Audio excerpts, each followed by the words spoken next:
আসসালামু আলাইকুম, সবাই কেমন আছেন? আজকে আমি ধনিয়া চিকেন রান্না করব। তার জন্য দেখুন চিকেনগুলো খুব ভালোভাবে কেটে পরিষ্কার করে নিয়েছি।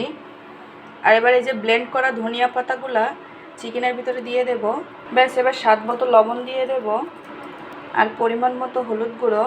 সব এবার একসঙ্গে খুব ভালো করে মাখিয়ে নেব। এই ধনিয়া চিকেনটা খেতে কিন্তু অসম্ভব মজার হয়। ধনিয়া পাতার ফ্লেভারে কিন্তু মাংসটার ভিতরে ঢুকে যায়, যার জন্য মাংসটা খেতে কিন্তু এক্সট্রা বেশি মজা লাগে।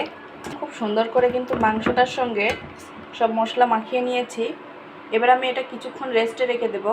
আমি মাংসে যে আলুগুলা দেব সেই আলুগুলা খুব ভালো করে ভেজে নেব। ভাজার সময় একটু লবণ দিয়ে দেব। তো আলুগুলো খুব সুন্দর করে ভেজে নিয়েছি। এবার সবগুলো আলু আমি উঠিয়ে নেব। এবার তেলের উপরে প্রথমে আমি গরম মশলা দিয়ে দেব।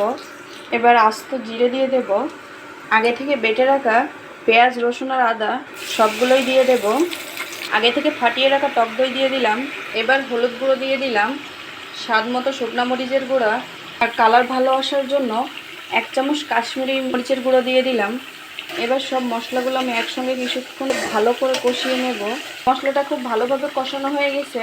দেখুন মশলা থেকে কিন্তু তেল ছেড়ে দিয়েছে। আগে থেকে মাখিয়ে রাখা মাংসগুলো দিয়ে দেব। এবার মাংসটা মশলার সঙ্গে খুব ভালো করে কষিয়ে নেব। মাংসটা খুব সুন্দরভাবে কষানো হয়ে গেছে। এবার ভেজে রাখা আলুগুলো দিয়ে দেব। মাংসের সঙ্গে এবার খুব ভালো করে আমি আরেকটু কষিয়ে নেব। মাংস আর আলু খুব ভালোভাবে কষিয়ে নিয়েছি। এবার আমি পরিমাণ মতো পানি দিয়ে দেব।